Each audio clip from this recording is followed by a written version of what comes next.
So guys, ibubukod ko na yung mga 5 piso, 10 piso, saka piso para madali kong mabilang.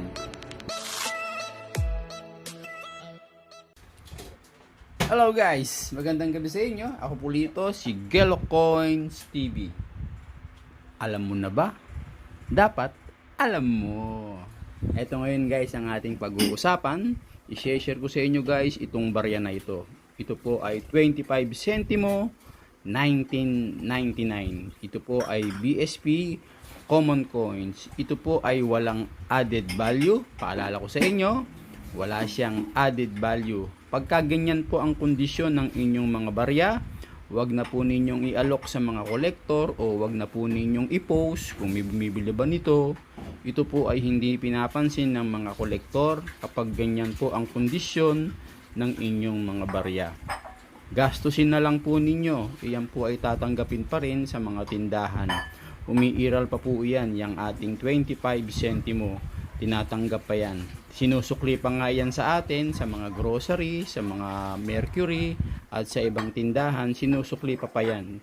Pwede pa po ninyong gastusin yan. Iyan po ay non-magnetic. Yan natin guys, kung may didikit. Eto guys. Walang dumidikit guys. Ibig sabihin lahat to non-magnetic.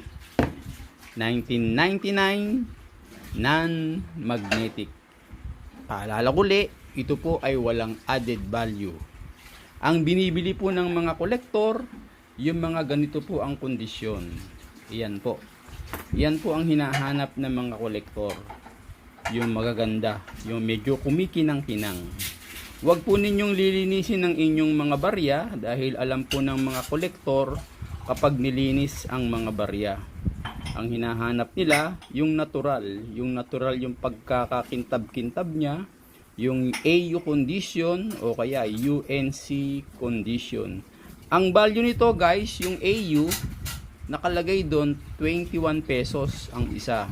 Pagka UNC naman, walang nakalagay kung magkano.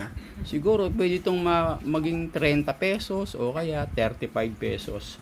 Kasi walang nakalagay doon eh. Ang nakalagay lang doon yung AU, yung almost uncirculated. Ang presyo niya 21 pesos. Ito po ay binibili ng mga kolektor. Pero kung isang piraso lang po, hindi po nila binibili. Siyempre, talo sila sa shipping. Mas marami, mas maganda. Kaya kung meron kayo mga ganito na 1999, ipunin-punin nyo. Bibilin po yan ng mga kolektor. Kagaya ko, meron ako dito 10 piraso na. Yan. Binubuo kasi nila yan guys, yung mga kolektor. Mula 1995 hanggang 1997, binubuo nila yan. Kaya ako naman, magbubuo din ako. Ito, meron ako dito 10. Yung sobra, ibebenta ko. Okay guys? Tandaan nyo guys ha, ang value nito 21 pesos.